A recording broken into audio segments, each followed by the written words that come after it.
حضرت ابن عباس فرماتے ہیں رضی اللہ تعالی عنہ، کنت خلف النبی یوما صلی اللہ علیہ وسلم، ایک دن میں حضور کے پیچھے تھا۔ اب پیچھے ہونے سے کیا مراد ہے؟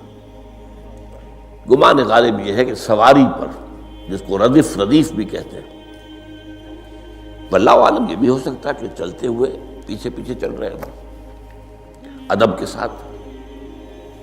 چچا زاد بھائی ہیں لیکن عمر میں تو بہت چھوٹے ہیں، نوجوان ہیں۔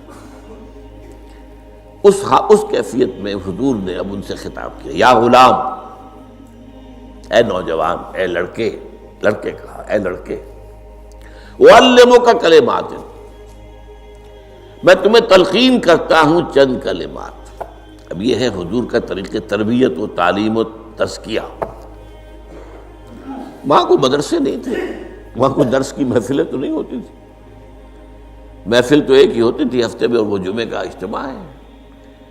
باقی حضور کی صحبت ہے، فجر کی نماز کے بعد بھی آپ بیٹھے ہیں، صحابہ بھی بیٹھ گئے ہیں، کچھ گفتگو ہو رہی ہے، اسی میں تربیت، اسی میں تعلیم، اسی میں تزکیہ۔ وہ علیحدہ ذکر کے حلقے جو ہے وہ ضربے مارنے کے لیے، یہ تو نہیں تھے، یہ تو بات کی ایجاد میں تو سب مانتے ہیں کہ یہ بات کی ایجاد ہے، یہ مسنون چیزیں نہیں۔ بہرحال حضور نے اے لڑکے یا اے بیٹے، جو بھی آپ اس کا ترجمہ کریں، میں تمہیں چند باتیں سکھاتا ہوں۔ مطلب کیا ہے؟ وَعَلِّمُكَ كَلِمَاتٍ، توجہ سے سنو، غور سے سنو، حفظ جان بنا لو۔ احفظ اللہ یحفظک، پہلا کلمہ، اللہ کی حفاظت کرو وہ تمہاری حفاظت کرے گا۔ اب اس سے مراد کیا ہے؟ عام طور پر سمجھا گیا ہے کہ اللہ کے احکام کی حفاظت کرو، کوئی حکم ٹوٹنے نہ پائے، وہ تمہاری حفاظت کرے گا۔ اور ایک مفہوم یہ بھی ہو سکتا ہے، اللہ کو اپنے دل میں محفوظ رکھو، اس کی یاد سے اس دل کو، اس خانہ قلب کو خالی نہ ہونے دو، مستحضر رکھو اللہ کو اپنے دل میں، تو اللہ تمہاری حفاظت کرے گا، اللہ تمہیں یاد رکھے گا۔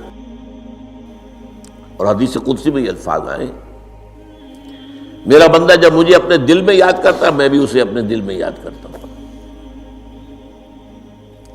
جب میرا بندہ کسی محفل میں میرا ذکر کرتا ہے، میں اس سے کہیں بہتر محفل میں اس کا ذکر کرتا ہوں۔ اللہ کی محفل تو ملائے اعلیٰ کی ہے، ملائکہ مقربین کی ہے۔ وہ جو امیر خسرو کا شعر ہے، وہ پتہ نہیں کس کیفیت میں انہوں نے کہا ہے، خدا خود میر محفل بود اندر لامکاں خسرو، محمد شمع محفل بود شب جائے کہ من بودم۔ اے خسرو، رات میں جہاں تھا، وہ رات کوئی کیفیت تھی جو گزری ہے، وہ ایک لامکان کی محفل تھی۔ اب مکان نہیں ہے، لامکان ہے، مادی نہیں ہے وہ۔ اس کی محفل میں میر محفل اللہ تھا اور شمع محفل محمد تھے صلی اللہ علیہ وسلم۔ خدا خود میر محفل بود اندر لامکان خسرو، محمد شمع محفل بود شب جائے کہ من بودم۔ بہرحال اللہ کو تم اپنے دل میں مستحضر رکھو، اللہ تعالیٰ تمہیں بھی یاد رکھے گا۔ دوبارہ فرمایا، احفظ اللہ تجدہ امامک تجاہک، اللہ کو یاد رکھو تو اپنے سامنے موجود پاؤ گے، جب چاہو دعا کرو۔ وہ جو بات کہا ہے کہ دل میں ہے، جب چاہو مخاطب ہو جاؤ۔ دل کے آئینے میں ہے تصویر یار، جب ذرا گردن جھکائی دیکھ لی، کہیں دور تو نہیں، نحن اقرب الیہ من حبل الورید۔ تمہارے دل میں اللہ ہے تو کہاں جا رہے ہو اس کو ڈھونڈنے کے لیے؟ اپنے دل میں۔ وہ جو بے دل نے کہا ہے، ستم استگر ہوست کا شبد کہ بے سیر سر وہ سمندرا، تجھے غنچہ کم نہ دمیدہ در دل کشا بچمندرا۔ بڑے ستم کی بات ہے کہ تمہارا دل کہتا ہے چلو ذرا باغیچے میں چلو، پھولوں کی سیر کرو، یہ گلاب کا پھول ہے، یہ موتیا ہے، یہ سیر، ستم است، بڑے ستم کی بات ہے، کیوں یہ ستم، کیا ہو گیا اس میں؟ ستم است گر ہوست کشد، تمہاری خواہش تمہیں کھینچتی ہے کہ بے سیر سر و سمندرا، سر و سمن ذرا ان کی سیر کرنے کے لیے آؤ، تجھے غنچہ کم نظر، تو خود ایک غنچہ ہے، تو خود ایک پھول ہے، اللہ کا بنایا ہوا اشرف المخلوقات، وہ اشرف المخلوقات سے بڑا کوئی پھول ہو سکتا ہے؟ تجھے غنچہ کم نہ دمیدہی، در دل کشا، اپنے دل کا دروازہ کھولو، بچمن درا، اس کے اندر جو چمن آباد ہے وہ کیا ہے؟ روح ہے،